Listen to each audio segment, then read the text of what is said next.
Salut à tous, bienvenue sur Foot Info. On va évoquer les dernières informations très chaudes concernant le Paris Saint-Germain. On commence avec Bradley Barcola. Accord trouvé entre Bradley Barcola et le Paris Saint-Germain. Reste maintenant à trouver un accord avec l'Olympique Lyonnais. Ça va être compliqué. John Textor dans les négociations ne fait aucun cadeau au Paris Saint-Germain. Donc ça risque d'être très compliqué. Alors comme vous le savez, Francfort demande finalement 100 millions d'euros bonus inclus pour Randal Kolo Muani. Le Paris Saint-Germain refuse de lâcher autant, à moins d'un changement de position côté allemand. Kolo Muani, ça va être compliqué ce dossier, même si Kolo Muani veut absolument venir au Paris Saint-Germain. Francfort avait demandé 80 millions d'euros la semaine dernière pour Kolo Muani.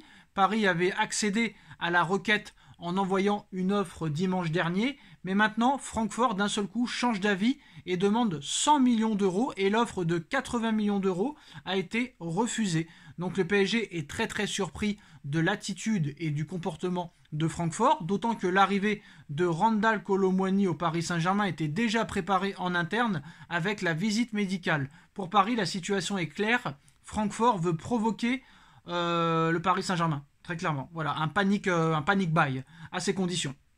Alors Francfort n'est pas disposé pour le moment à accepter l'offre de 80 millions d'euros du PSG pour Kolo Muani et Paris n'augmentera pas son offre.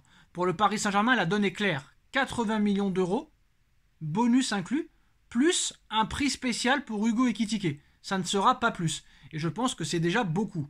En l'état, la tendance est donc que Randal Kolo Muani reste à Francfort. Le joueur est frustré, très frustré par la situation. Il veut absolument rejoindre le Paris Saint-Germain et il est prêt même à faire la grève, très clairement, mais ça n'a aucun intérêt pour lui.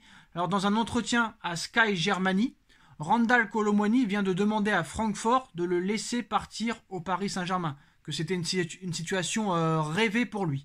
Alors Luis Campos est un incompétent, ça on le sait très bien, donc c'est Nasser Al-Khelaifi qui va prendre en main les choses dans le dossier Randal Kolo Muani dans les prochaines heures pour tenter de débloquer la situation.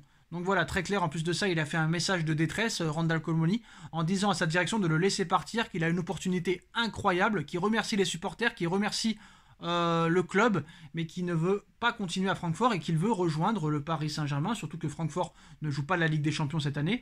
Donc je pense que c'est assez malveillant de la part de Francfort d'accepter 80 millions d'euros, de faire une demande de 80 millions et à l'arrivée dire « Ah non, en fait, je veux 20 millions d'euros de plus ». Ça, ce n'est pas bien, ce n'est pas acceptable pour moi et le PSG a raison de ne pas aller au-delà. Alors, El Arabi a transmis une offre au Paris Saint-Germain pour Marco Verratti, mais celle-ci est en dessous des attentes de Paris. Les discussions se poursuivent en parallèle. Le club qatari tente toujours de convaincre le joueur. Verratti pourrait partir du Paris Saint-Germain pour El Arabi et 50 millions d'euros. Voilà, c'est ce que serait prêt à mettre El Arabi dans sa nouvelle offre. Marco Verratti n'a jamais été aussi proche de quitter le Paris Saint-Germain. Donc Marco Verratti n'a jamais été aussi proche de quitter le PSG. El Arabi propose environ 45 millions d'euros, bonus compris. L'accord entre les deux clubs est imminent. Si le joueur donne son feu vert, tout devrait aller très vite. Marco Verratti s'est vu répéter ces derniers jours qu'il ne faisait pas partie des plans du Paris Saint-Germain cette saison.